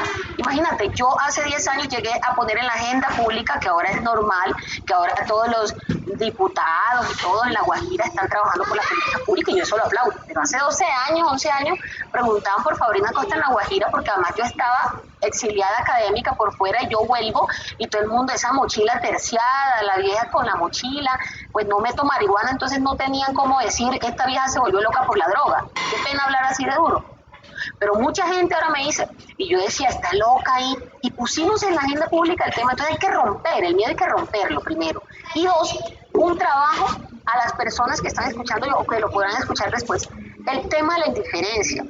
Eso es un tema, yo como tengo mi vida arreglada, eso es un tema ya, uno no tiene que ser discapacitado para liderar una causa por la discapacidad. No tiene que ser mujer nada más para liderar una causa por la mujer. Tiene que ser humano y reconocer los derechos humanos para liderar causas. Porque la gente siempre dice, es que a ti te pegan, te violan y todo, que tú defiendes si eres feminista. No, es que todos los días somos víctimas de violencia, todos los días. Que una mujer diga que no es mentira. Entonces, dos cosas, vencer el miedo, porque siempre nos van a atacar, siempre, siempre. O sea, hay que salir del closet y si no, cogerlo a patadas y tumbar la puerta, pero salir a transformar las realidades, porque no se van a transformar solas. Eso no se va a quedar quieto ahí, ¿sí? La corrupción va a seguir, todo va a seguir mientras tú estás en tu casa con miedo. Yo sé y yo te digo, hablando con la misma Hey, diga yo, o colocando en la mesa casos como lo que tú estás diciendo. O sea, es que no, yo no estoy hablando de teoría, yo estoy hablando del día a día que veo en mis amigas que son deportistas y que son deportistas de alto rendimiento y que dicen no me llamaron. Ayer hubo llamado a la selección y 3 de mis amigas no fueron llamadas. ¿Por qué? Porque ellas están en los medios de comunicación manifestando sus inconformidades. Y todos, por favor, la indiferencia, no seamos indiferentes. Esto es una causa que nos mueve a todas. Si mira, Florán Tomás me dice, hace 50 años, cuando ellas hablaban de feminismo en Colombia, imagínate, todo lo que hemos avanzado, claro, no se puede desconocer, falta mucho. Imagínate tú, mi abuela tiene 109 años y está viva. Ella no supo que fue ir a la escuela, porque no había derecho para la educación. Esto ya es normal ahora. Que a ti te digan, no hay derecho para la educación para la mujer. Tú dices, están locos. La niñita de 15 años dice, esa feminista está loca, eso nunca existió. Derechos sexuales y reproductivos, derecho al voto. Mi abuela votó después de los 50 años, ella no supo que era votar antes. O sea, entonces todo eso es, no seamos indiferentes frente a las conquistas que se tienen a favor de los derechos humanos femeninos. Necesitamos unirnos porque este es un asunto de todos y todas. Hay otro tema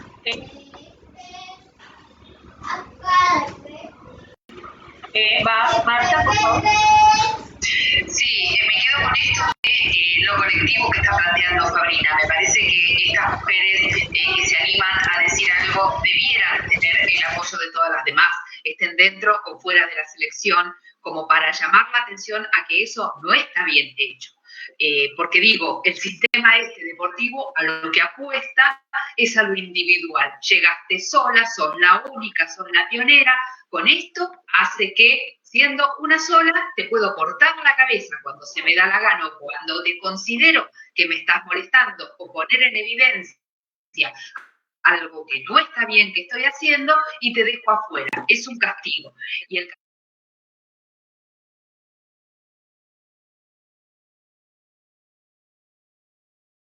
han perdido la posibilidad de ir a los Juegos Olímpicos de Beijing porque fueron sancionadas antes, después que habían clasificado. Entonces, castigo 3, las demás se callan, los periodistas se callan, los demás deportes se callan, la prensa, las políticas públicas, como es un ámbito privado el deporte, parecería ser que puede hacer lo que se le dé la gana. Entonces, me parece que tenemos que seguir apostando a esto que yo le llamo acá en la Argentina juntar cabezas. Y no solo juntar cabezas de algunas cuantas, sino de todas. De todos los deportes, todos tenemos la misma problemática y de todos los demás ambientes que tienen que ver con las mujeres y las dificultades. Nos pasa lo mismo en todos los medios.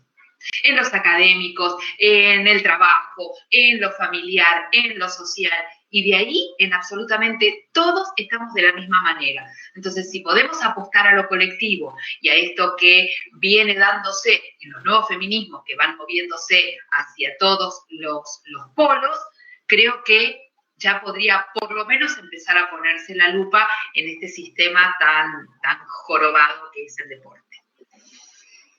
Doctora Dayana, ¿va a añadir algo a esta pregunta o pasamos a la pregunta?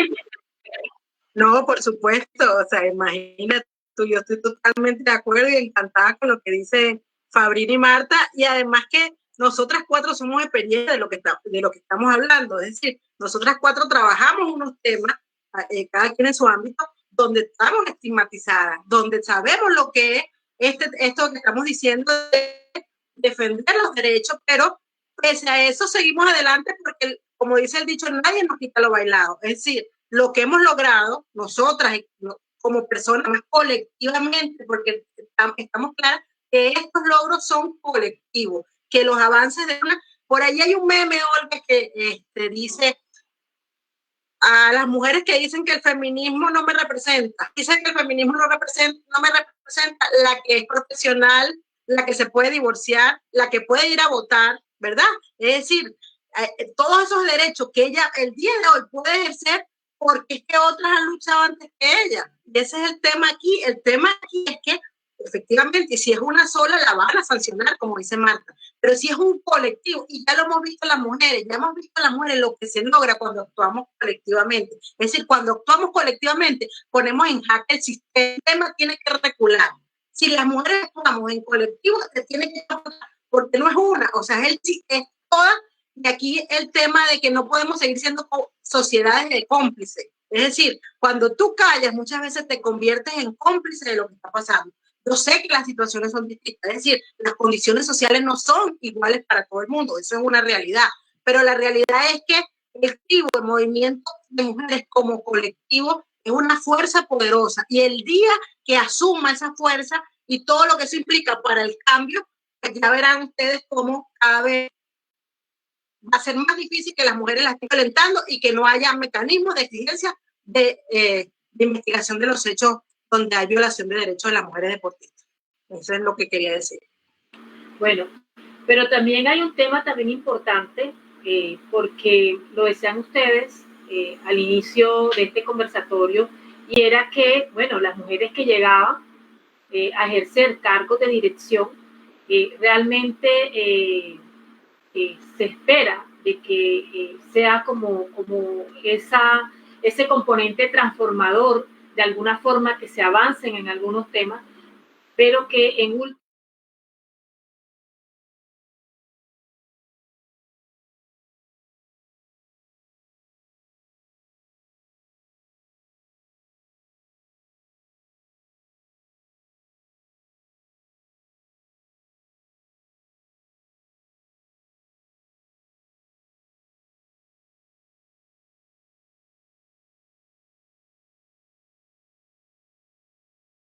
puedas desarrollar de pronto una agenda o de pronto hacer unas propuestas en los temas de equidad de género. Entonces, esa es la pregunta.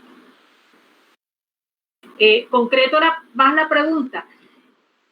¿El que una mujer esté en un cargo de dirección garantiza el tema de equidad de género en este sentido? Yo voy a tomar la vocería, Olga, porque lastimosamente me tengo que retirar a otro compromiso que tengo, pero yo te digo, o sea, el liderazgo somos susceptibles mujeres y hombres. Somos susceptibles los seres humanos, somos sentipensantes. Lastimosamente nos hemos cosificado, instrumentalizado, pero los seres humanos somos sentipensantes. Neurológicamente se dice, y por estereotipos y todo, que la mujer es más sensible, que el hombre no, los seres humanos somos sentipensantes. Que una mujer esté en un cargo de poder no significa, y lastimosamente no puedo decirte aquí nombres, pero tengo muchas colegas y amigas que están en cargos de poder, en direcciones, y lo digo por ética y por sororidad con ellas, ¿no? Y ellas mismas hacen catarsis conmigo y me llaman y dicen, mira, yo no sé qué voy a hacer, me siento, porque son mujeres sensibles al género.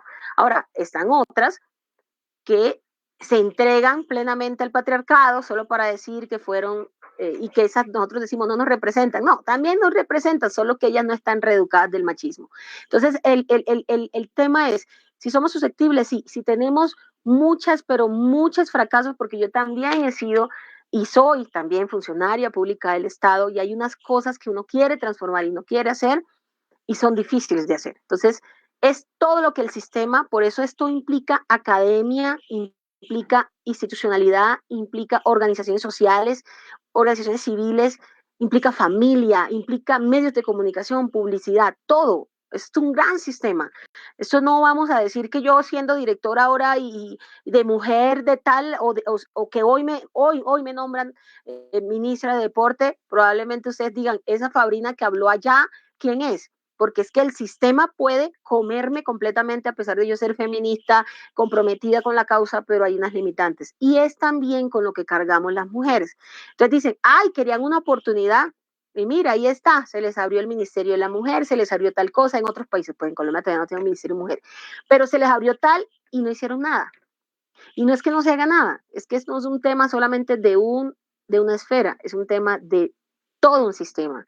Y si no vemos el sistema como un ecosistema, donde si tú tienes dolor de cabeza, tu cuerpo no funciona bien. Así pasa con el sistema social, así pasa con nuestra cultura. Si algo no está bien, no puede funcionar. Y aquí algo está fallando. Y es que hay conductas machistas patriarcales normalizadas y asumidas como parte de una cultura. Ay, es que son usos y costumbres. Ay, es que tratar así a las mujeres. Entonces, eso no se trata de que haya una incapacidad en las gerencias, Olga. Eso se trata de que hay un sistema enfermo que necesita ser sanado urgentemente. Y cierro con una frase.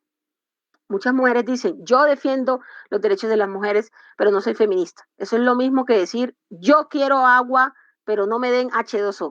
Muchas gracias. Y síganos en las redes sociales, @EvasYadanes, para hacer comunidad desde cualquier lugar del mundo. Facilito. Aparecemos en todas las redes sociales como Evas y Adanes. Saludos, Marta. Saludos, Dayana. Un abrazo. Gracias, Olga. Y gracias, nunca te canses, por favor. Nunca te canses. Así es, muchas gracias, Fabrina, y un abrazo. Realmente tu intervención ha sido magnífica y tus aportes también. Y pronto te llegan los libros. Claro que sí. Chao. Chao.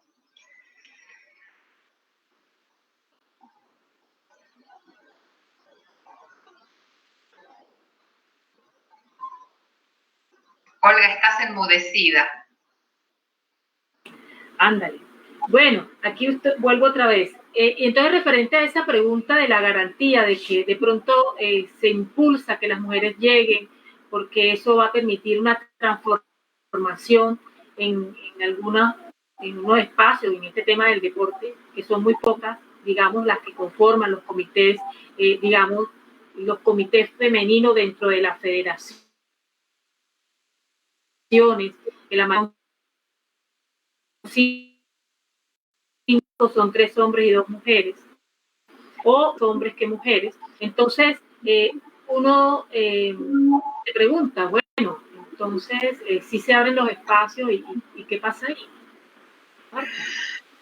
Me parece que en esto, así como decía Fabrina, tengo nombre y apellido, todas tenemos nombre y apellidos de mujeres que acceden a estos cargos, y realmente me parece que tiene que ver con esta cuestión de que yo hablaba al principio. Hay un sistema, este sistema de cooptación y esta endogamia que tiene el sistema deportivo hace que los miembros que están dentro del sistema coopten otros miembros que les van a ser útil para sostener este status quo. Entonces, mejorar a los idénticos, independientemente del sexo que tengan. Y si tiene que incorporar mujeres, porque está socialmente bien visto que se incorporen mujeres, porque, bueno, darle el lugar y qué sé yo, y todas estas cuestiones, van a incorporar a aquellas mujeres que van a seguir sosteniendo estas cuestiones patriarcales y androcéntricas del deporte. En mi país, en algún momento, la primera mujer que llegó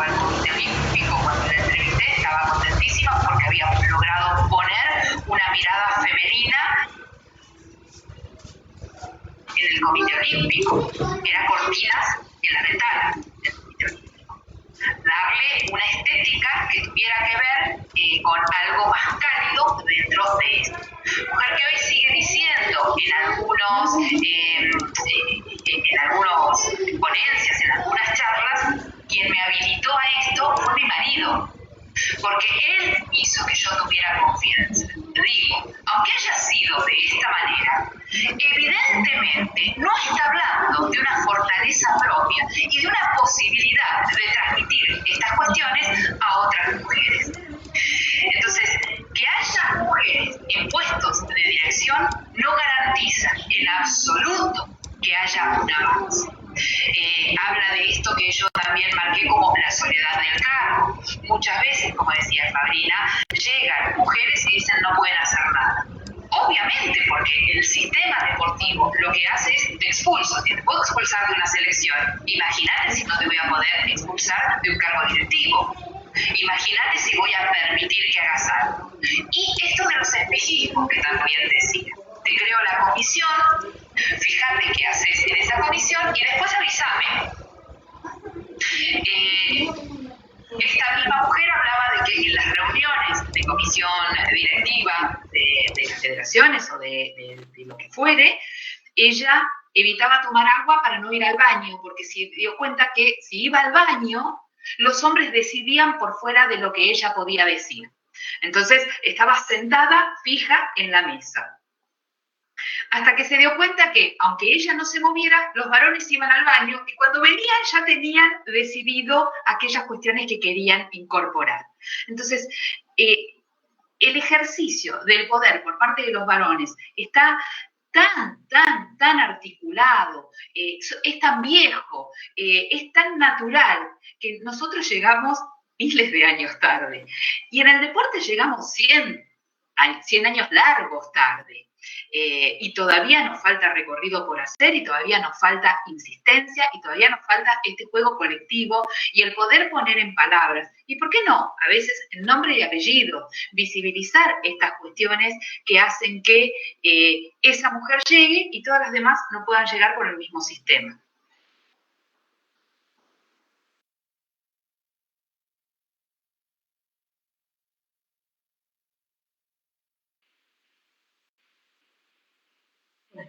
Me parece que Olga se cayó, se colgó.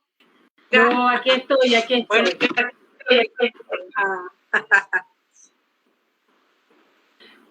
Bueno. Entonces, bueno, para concluir un poco y ir cerrando este conversatorio, además de los temas expuestos por ustedes, ¿qué hay que hacer para que, digamos, empecemos ya estamos en pleno siglo XXI, para que podamos avanzar? ¿Cómo se puede avanzar en este campo del sector deporte?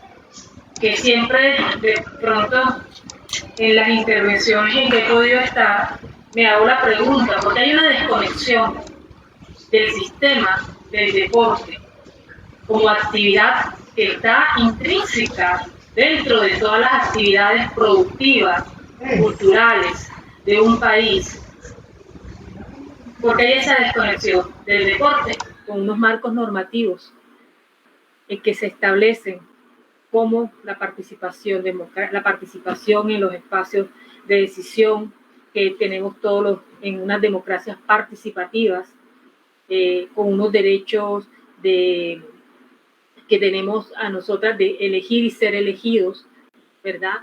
Porque hay unas políticas públicas de equidad de género, se habla de la ley de oportunidades, bueno, una cantidad, digamos, de legislación, de normas, pero que no conectan con el deporte y uno no entiende, como si fuera una bolita de cristal en donde ahí se decide todo y lo demás no cuenta. Entonces, sí quería, digamos, que termináramos con ese planteamiento, qué se puede hacer sobre esos temas, cuál sería el camino en donde se puedan garantizar o establecer como realmente una línea una hoja de ruta para poder resolver o ir avanzando en este tema? Qué pregunta tan difícil, tan complicada, y creo que no tiene una sola respuesta, sino muchas, y no sé si todas son válidas o de todas se puede sacar algunas que puedan llegar a ser válidas. En el conversatorio anterior, uno de los expositores dijo algo que me impactó y me abrió la cabeza como para poder quizás empezar a pensar cómo responderte esto. Él dijo que el deporte en la actualidad es una zona franca para realizar actos de corrupción en las sociedades modernas. Y me parece que esto es un concepto brillante porque muestra al deporte como este sistema que pareciera estar fuera de todos los sistemas, que se autonutre, que tiene permitido y habilitado muchas cuestiones que fijan y que anquilosan conductas. Digo, tiene sus propias leyes, sus propios códigos de conductas, sus propios códigos de éticas, sus propios manejos del poder, sus propias elecciones de los miembros, sus propias aceptaciones de algunas conductas o no. Va abriendo las puertas a donde quiere y pretende, y parecería ser que externo a los avances sociales. Que la sociedad va avanzando por algún lado y el deporte como que va atrás, viendo a ver dónde puede no entrar en algunos cambios. Y eso que es una de las organizaciones más modernas, digamos. Dayana hablaba de los Juegos Olímpicos. Tienen apenas un poco más de 100 años, que es la concepción del deporte moderno. Entonces, me parece que esto, como decía algún sociólogo, fue creado como el último coto de poder masculino que le queda a los varones y que pretende preservarse como tal. Entonces, romper este sistema es, o somos cómplices del sistema, o vemos cómo lo vamos fracturando, fisurando y llamando la atención hacia esto.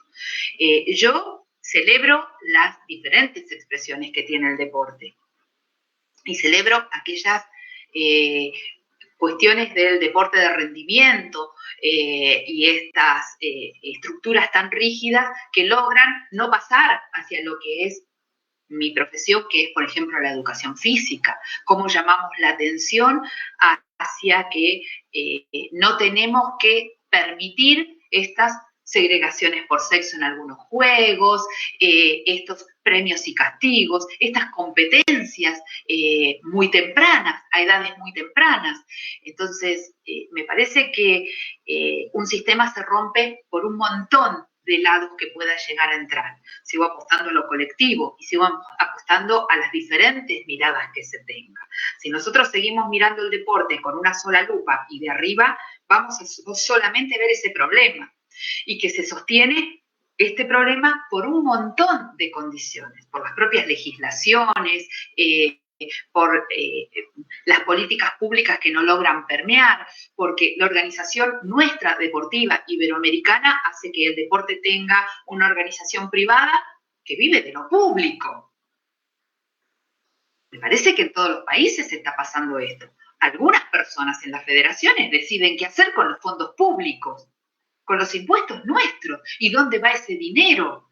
Entonces, sucede que, claro, como es una cuestión de bandera y es la representación nacional y es el orgullo y la celeste y blanca y vamos para adelante y todo lo demás, nos permitimos que se fracturen algunas cuestiones que tienen que ver con derechos, en especial con derecho a la información y derechos a la decisión. ¿Quiénes deciden qué se hace con nuestros impuestos en favor del deporte? ¿Las federaciones? ¿Qué entidades? Entonces, el Estado pasa a ser un gestor, quizás, de entidades privadas. Me parece que esto es lo que hay que...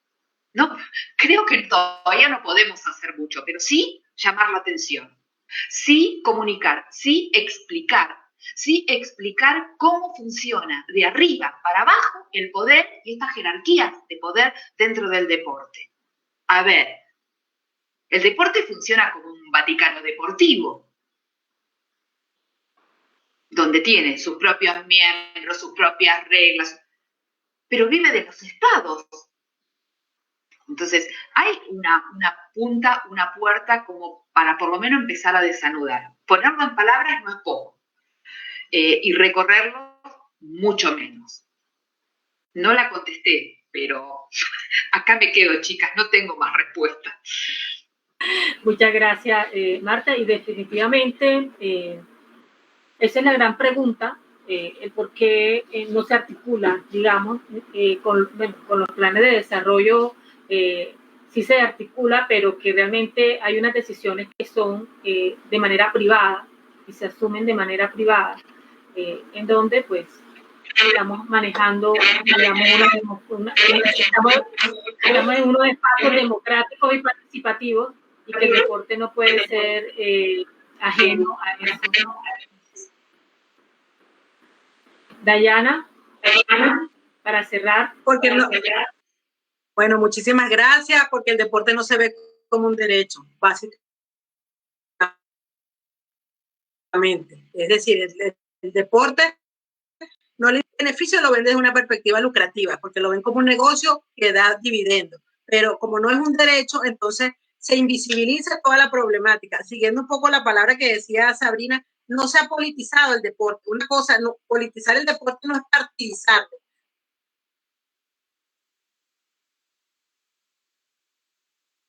Politizar es el deporte que es pública, ¿sí? Y que son derechos humanos que tienen las personas. Olga, te agradezco la invitación y haber compartido con Marta, con Fabrina, a Jorge por estar aquí con nosotras hasta esta hora, y gracias por la invitación. Bueno, muchísimas gracias a todas. Bueno, un placer tener a Marta, que haya aceptado la invitación de Argentina, y a Dayana por también seguir, digamos, en estos espacios, aportando también desde su experiencia, y a las dos, y a Fabrina, pues ha sido significativo, porque muchas mujeres se han conectado y se sienten identificadas con todo lo planteado aquí, y que bueno, seguimos en esta apuesta en seguir como visibilizando y sensibilizando y también accionando a una transformación de este espacio en el cual pues nos desarrollamos las mujeres del deporte, y que se requieren realmente avanzar para las que vienen detrás.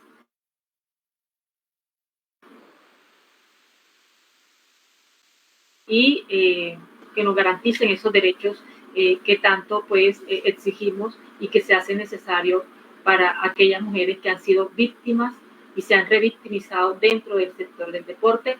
A todas las personas que nos han acompañado la noche de hoy, porque ya son las 8:13, hora colombiana, pues agradecerles también a ellos estar conectados hasta el final.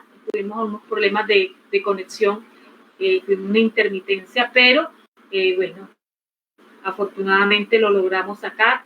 Y agradecerle a Jorge, a Ascun Deporte, la Universidad de la CUP, a la ONG Más Mujeres, Más Democracia, por el respaldo de este espacio, del movimiento de mujeres, y bueno, esperamos vernos en otros espacios más adelante. Buenas noches. Buenas noches, gracias, Olga. Chau, chau.